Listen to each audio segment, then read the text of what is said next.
Here is another session from the series Defense Against Dark Act.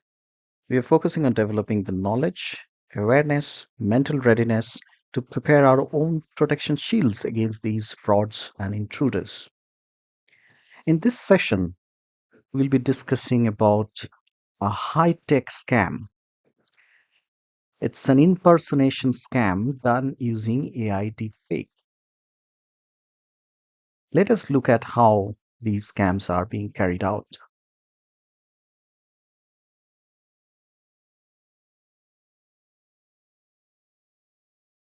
So, the modus operandi goes something like this. Fraudster establishes a communication channel with uninformed people. They impersonate as a relative or a friend and narrate a financially difficult scenario for himself or herself and uses AI to fake voice, photograph, and use breached data to make the situation sound authentic. So the fake voice created by AI helps the fraudster impersonate as the relative or the friend. And the breached data helps the fraudster to make the situation sound authentic. Uninformed people usually feel concerned, they get anxious, and they respond with concern and anxiety and tries to find a way out. The fraudster, impersonating as relative or friend, request for monetary help, and that too in multiple iterations, each time explaining an increasingly difficult situation. Now, uninformed people, given the complexity of the situation, they continue acting in haste and transfer the money as asked till multiple iterations raise suspicion. And like this, they end up becoming a victim of impersonation through AI deepfake scam.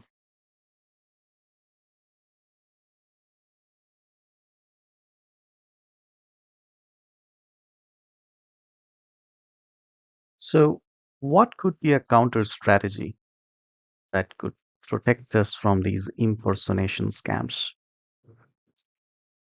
Well, in a sense, the informed people will have to deal with these situations while keeping their emotions in check.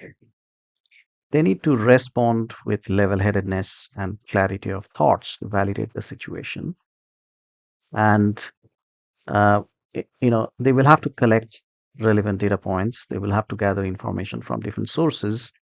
And while they are doing it, it's quite normal that the fraudster would um, make emotional pleas and they will try to create more psychological pressure um, on the people and will make them try to take them to a certain level of urgency, and try to make them act in haste.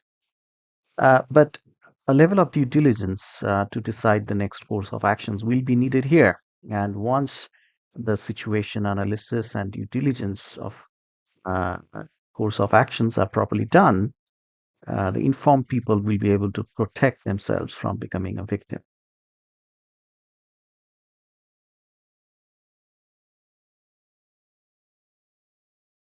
So here are a few recommendations that one can leverage for carrying out a situation analysis.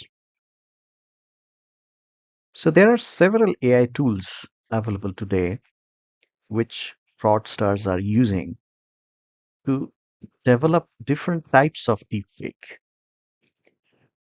For example, if the fraudster has got access to a certain voice recording, they have AI tools in which they can feed these voice recordings, and AI tool can learn the voice patterns and the nature of speaking from these voice recordings. And then it could help uh, converting the audio samples exactly how the voice recordings audio sounds like. So in this situation, a fraudster can speak through these AI tools, and the AI tools can transform the audio in a way that the voice in the audio will sound exactly the same as it has been fed into the tool through the voice recording. There are other types of AI-based imaging tools that could create images and pictures based on requirements involving a particular person's and pose them in a described situation. It could be entirely a fake situation, but by just describing it, a fraudster can create an image of the person in that particular fake situation. There are even certain types of AI tools available that can study and learn the psychology of persons by going through the chat history, the posts, the reels, the messages, the social media, post in the handles, and through that it can carry out a sentiment analysis of the person, and through those sentiment analysis, it can make out, the relationship of the persons with his or her contacts, can make out the emotional bonding, it can make out the point of views, the nature of the relation, the strength of it, can make out various different aspects of human to human relations by just looking at these data points. So if a fraudster gets access to these data points, you can imagine how uh, convincingly the person can impersonate another person. So while you are, let's say, dealing with a situation like that, in your potential line of interactions, you'll have to assess the genuineness of the scenario. Now, let's say you have received a call from somebody who is close to you, and the person is describing a legal situation where his bank account has been frozen and he requires to bail himself out from a certain legal situation, and he needs financial help. Now, you need to ask details of that, like, for example, who is the investigating agency, which department, which branch, who is the officer in charge in this case, what's his name and phone number. If this is related to an FIR, what kind of FIR has been filed for this, which date the investigation started. If his or her bank account has been frozen, then does he or she has other bank accounts which are joint ones, or any other family members that he or she might be having, is there any help coming from them? If you're asking these details, you'll get to know about the validity of the situation, at least to an extent where you'll be able to make out the legitimacy of it. Now, let's take another situation, somebody who belongs to your close circle, and he has called you up to describe a medical emergency situation. Now, you need to understand the specifics of the medical situations before you can decide how you can help. To understand where the person is admitted, which hospital, department, bed number, supervising doctor's name, which all family members are present, what is the line of treatment, what is the total estimated cost, uh, does it is it covered through medical insurance, or if it is not covered, if the estimated cost is too high, then should there be a charity fund that should be set up for this or not? A lot of these details, if you're being able to gather, it will offer you enough to understand the legitimacy of the situation.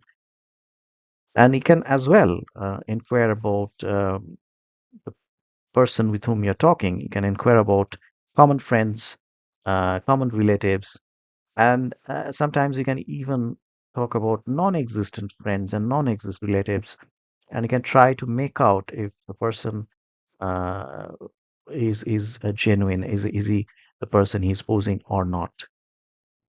So some of these line of interactions will definitely help you yield uh, more information, and that should definitely help you deciding the next course of action. One of the best practices is that to take the call on mobile. So if you're taking the call on mobile and if you're being able to record it, it will help you in the long run.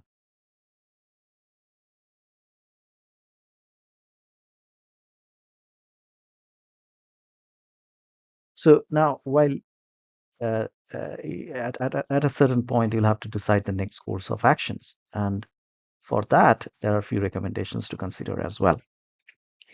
So if a person is in serious legal trouble, before helping, it is a better practice to understand the exact purview of the legal trouble and assert that the act of helping the person will not be considered an abetment in any situation. Okay. For example, in certain criminal situation, helping uh, the particular person financially could be treated as a case of abetment of offense. So you need to be clear exactly what kind of legal trouble it is. Then, if a person is in serious medical trouble, you can potentially help him more by than just by offering the financial help. You can try and understand the medical situation, can obtain medical documentations, consult with doctors from your known circle, and you can find out more ways to help than just doing financial help once. So, as a as you're deciding on the next course of actions, if you have obtained documented proof of the situation, be it legal situation or a medical situation or any other type of situations. And if you have got a validation from persons close circle, the common friends and the common relatives, if you have got the validation that the person indeed is in that particular situation that he or she has described, you can make out exactly what should be your next step. You can pretty much decide on that based on the genuineness of the situation. But if you're not sure and if you're suspicious, you're thinking this could be a fraudulent communication, you should definitely provide this information to the Government of India's Chakshu portal. This will trigger another independent set of validations on based on the information provided. So that's how you can consider addressing some of these difficult situations. And we'll be coming up with more recommendations and suggestions, and we will try and address more and more such scenarios in near future. Thank you, and stay tuned.